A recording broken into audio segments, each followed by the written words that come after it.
আজি আমি বৃহৎ পৰিমাণৰ নিচাযুক্ত সামগ্ৰী যিবিলাক বিভিন্ন সময়ত আমি জব্দ কৰিছিলোঁ, বিভিন্ন থানাত ৰুজু হৈ থকা মোকৰ্দমাৰ ভিত্তিত বিচাৰাধীন আছিলে। তাৰ পাছত অনাৰেবল বা সন্মানীয় আদালতৰ নিৰ্দেশ, আদালতৰ আদেশ মৰ্মে আমি সেই যিখিনি নিচাযুক্ত সামগ্ৰী আমি জব্দ কৰিছিলোঁ আৰু বিচাৰ প্ৰক্ৰিয়া শেষ হোৱাৰ পাছত সেইখিনি আমি তেওঁলোকৰ অনাৰেবল কোৰ্টৰ আদেশ মৰ্মে আমি সেইখিনি আজি ডিছপ'জ অফ কৰিছোঁ। আৰু ইয়াৰ আমাৰ যি CID ডিপাৰ্টমেণ্ট আছে, CID ডিপাৰ্টমেণ্টৰ আমাৰ ডাইৰেকশ্যনৰ মতে আমি এই গোটেই সামগ্ৰীখিনি যিখিনি আমাৰ বিভিন্ন থানাত পৰি আছিলে সেই সকলোখিনি আমি আজি ডিছপ'জ অফ কৰিছোঁ। আমাৰ লগত NCB মেম্বাৰ আছে, আমাৰ লগত এক্সাইজ ডিপাৰ্টমেণ্টৰ মানুহ আছে, আমাৰ হেল্থ ডিপাৰ্টমেণ্টৰ মানুহ আছে, সকলো ইয়াৰ মেম্বাৰ।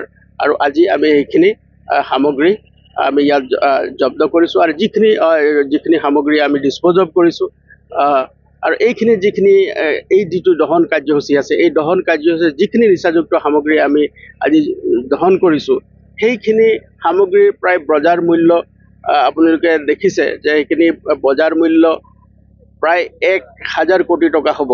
কিন্তু আমাৰ যি এজ পাৰ অফিচিয়েল আমাৰ যিখিনি কেলকুলেশ্যন আছে, সেইমতে ইয়াৰ মূল্য প্ৰায় 300 কোটিৰ ওচৰা ওচৰি হ'ব।